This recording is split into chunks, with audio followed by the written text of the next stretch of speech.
नमस्कार। देवरिया की आवाज रेडियो केसरी से प्रस्तुत है स्थानीय हालचाल। पहले मुख्य हालचाल। संपूर्ण समाधान दिवस का किया गया आयोजन। 4 बीएलओ के वेतन को जिला पदाधिकारी ने रोका। खाद वितरण पर डीएम ने लिया संज्ञान और जिला अधिकारी ने मेडिकल कॉलेज का किया औचक निरीक्षण।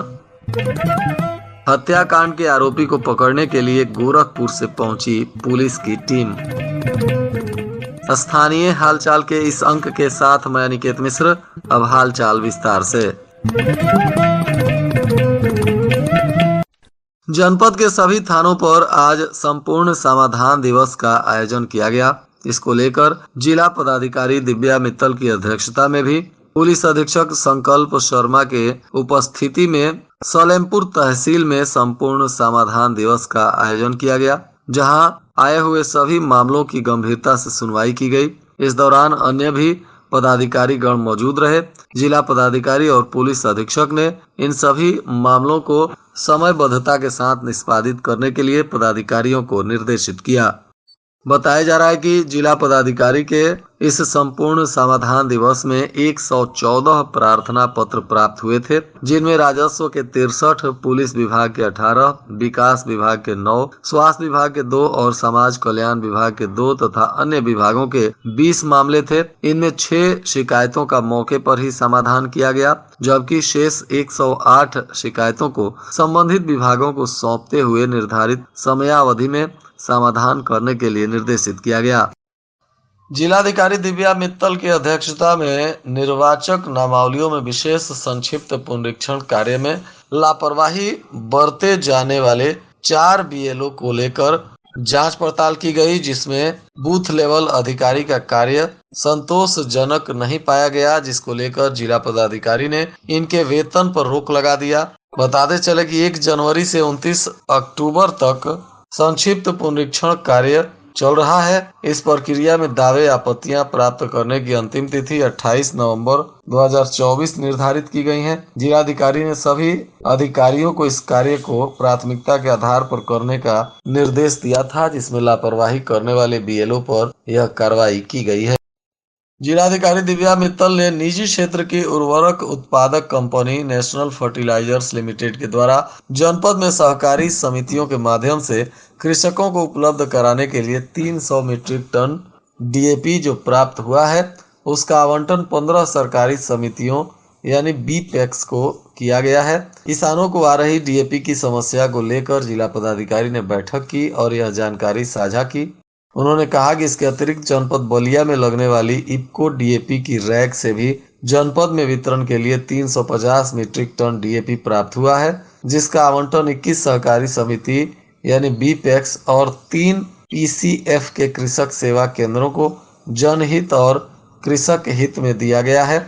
उन्होंने कहा कि जिला प्रशासन किसानों को समय समय पर फर्टिलाइजर्स उपलब्ध कराने के लिए प्रतिबद्ध है और लगातार इसके लिए काम किया जा रहा है।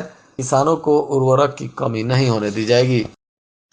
जिलाधिकारी दिव्या मित्तल ने महर्षि देवराय बाबा मेडिकल कॉलेज का भी औचक निरीक्षण किया। यहां फायर सेफ्टी मानकों का गहन परीक्षण किया गया। जिलाधिकारी ने मेडिकल कॉलेज के एमसीएच विंग में पहुंचकर एसएनसीयू वार्ड का भी निरीक्षण किया।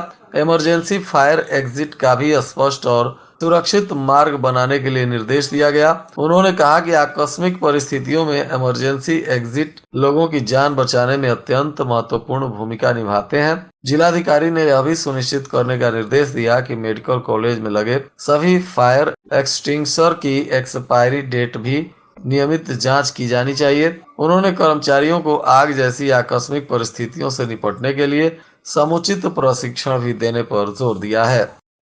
रामपुर कारखाना क्षेत्र में हुए किन्नर हत्याकांड के मामले में गोरखपुर पुलिस ने रामपुर कारखाना में छापेमारी की। छापेमारी को लेकर दिन भर खलबली मची रही। बताया जा रहा है कि गौरी बाजार थाना क्षेत्र के पन्नहा गांव निवासी राजकुमार ने गोरखपुर में पुलिस को तहरीर देकर आरोप लगाया था कि रामपुर कारखाना के रहने वाले निजामुद्दीन के साथ भाई काजल किन्नर निकला था। 29 अक्टूबर को देर रात जब घर नहीं लौटा और उसका शव गोरखपुर के खोराबार 4 लेन के किनारे से प्राप्त हुआ। इस पर जानकारी होने पर शव की पहचान भी परिजन के द्वारा की गई थी। खोराबार पुलिस ने हत्या का मुकदमा पंजीकृत कर लिया। इसी बीच रामपुर कारखाना क्षेत्र के केसरपुर, करमहा तथा रामपुर कारखाना कस्बा के कई ठिकानों पर पुलिस ने छापेमारी की, लेकिन आरोपी निजामुद्दीन का पता नहीं चल सका। छापेमारी के दौरान अन्य लोग भी घर छोड़कर फरार हो गए। थानाध्यक्ष नंदा प्रसाद ने बताया कि मामला संज्ञान में है। कस्बा के रहने वाले निजामुद्दीन की खोज भी गोरखपुर पुलिस के द्वारा की जा रही है। इसको लेकर कई ठिकानों पर छापेमारी भी चल रहे हैं। आम आदमी पार्टी कार्यकर्ताओं ने दिल्ली के आप विधायक अमानुल्लाह खान को सुप्रीम कोर्ट से मिली जमानत पर दिल्ली में हुए मेयर चुनाव में पार्टी को मिली जीत पर भी खुशी का इजहार किया। इस दौरान पार्टी कार्यकर्ताओं ने जिलाध्यक्ष हरि नारायण चौहान के नेतृत्व में सुभाष चौक पर पटाखा फोड़कर तथा एक दूसरे को मिठाई खिलाकर खुशी का इजहार किया। अपर पुलिस अधीक्षक दीपेंद्र नाथ चौधरी के आईपीएस पद पर पदोन्नत के उपरांत शुक्रवार को पुलिस अधीक्षक संकल्प शर्मा ने कैंप कार्यालय पर उन्हें स्टार और आईपीएस का बैच लगाया। इसके साथ ही पदोन्नति की हार्दिक बधाई देते हुए उनके उज्जवल भविष्य की कामना की। इधर नागरी प्रचारणी सभागार में भारतवर्षीय गोंड आदिवासी महासभा देवरिया के द्वारा भगवान बिरसा मुंडा जयंती समारोह जनजातीय गौरव दिवस के रूप में बड़े ही धूमधाम और हर्षोल्लास के साथ मनाया गया। इस दौरान मुख्य अतिथि जिलाधिकारी दिव्या मित्तल रहीं। जिला अध्यक्ष मुंशी प्रसाद गोंड और संरक्षक रामधनी गोंड सहित सभी सदस्यों ने उनके चित्र पर माल्यार्पण कर उन्हें नमन किया। जिलाधिकारी ने कहा कि बिरसा मुंडा अपने संक्षिप्त जीवन काल में ही संघर्ष करते हुए अमर हो गए। उन्होंने बताया कि बिरसा मुंडा ने जल, जंगल और जमीन की रक्षा के लिए आदिवासियों को अंग्रेजों के खिलाफ संघर्ष जारी रखने के लिए प्रेरित किया था। उन्होंने कहा कि जिले में गोंड आदिवासियों की हर समस्या का समाधान करने का प्रयास भी उनके द्वारा किया जा रहा है। मेडिकल कॉलेज में भ्रष्टाचार के खिलाफ पूर्वांचल छात्र संघ का धरना 8वें दिन तहसीलदार सदर ने ज्ञापन लेकर धरना को समाप्त करवाया। संघ ने अपनी 13 सूत्री मांगों का ज्ञापन तहसीलदार को सौंपा है। इस दौरान संघ के मंडल उपाध्यक्ष अभय प्रताप शुक्ला ने कहा कि अगर हमारी मांगों पर 15 दिनों के अंदर विचार नहीं किया गया तो हम लोग सड़क पर उतरकर उग्र प्रदर्शन भी करेंगे। मंडल उपाध्यक्ष अभय प्रसाद शुक्ल ने कहा कि देवरिया मेडिकल कॉलेज के प्राचार्य भ्रष्टाचार को बढ़ावा दे रहे हैं और शासन इनकी भ्रष्टाचार को बढ़ावा देने में लगी है। इससे साफ जाहिर होता है कि प्रदेश सरकार को जन समस्याओं से कोई भी लेना देना नहीं है। सरकार केवल गुंडा, माफिया और भ्रष्टाचारियों को बढ़ावा देने का काम कर रही है।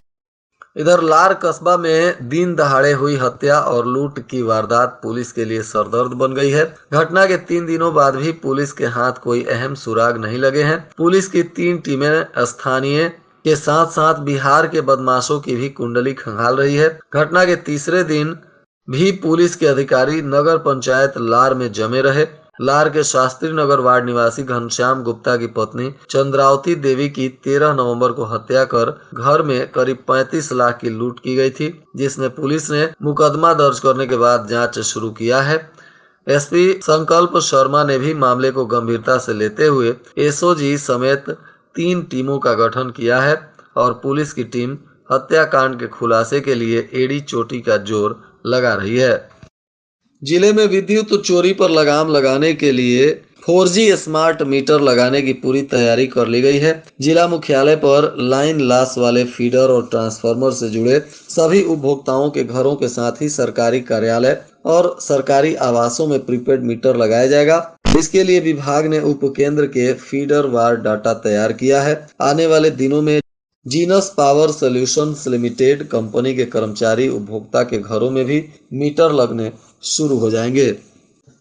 इधर भूमि के मुआवजे को लेकर किसानों का आंदोलन कुछ दिनों के लिए स्थगित किया गया है, जिससे किसान अपने खेतों की धान की कटाई और गेहूं की बुआई कर सकें। इसी को ध्यान में रखते हुए आंदोलन को स्थगित किया गया है। NH 727A से प्रभावित किसानों की एक आपात बैठक भूमि बचाओ संघर्ष समिति और भारतीय किसान यूनियन के संयुक्त तत्वाधान में की गई, जिसमें आंदोलन को फिलहाल स्थगित करने का निर्णय लिया गया। एक दिवसीय जिला स्तरीय जूनियर ताइक्वांडो प्रतियोगिता का आयोजन रविंद्र किशोर शाही स्पोर्ट्स स्टेडियम में किया गया। इसमें खिलाड़ियों ने बढ़ चढ़कर प्रतिभाग किया। ताइक्वांडो के एक से बढ़कर एक दावपेच देखकर दर्शक भी अचंभित रह गए। विजयी खिलाड़ियों को एडीएम प्रशासन गौरव श्रीवास्तव ने पुरस्कार देकर सम्मानित किया। और आज के मौसम का तापमान देवरिया में न्यूनतम 16 डिग्री सेल्सियस और अधिकतम 24 डिग्री सेल्सियस रहने की संभावना है। अंत में मुख्य हालचाल एक बार फिर। संपूर्ण समाधान दिवस का किया गया आयोजन। 4 बीएलओ के वेतन को जिला पदाधिकारी ने रोका। खाद्य वितरण पर डीएम ने लिया संज्ञान। और जिला अधिकारी ने मेडिकल कॉलेज का किया औचक निरीक्षण।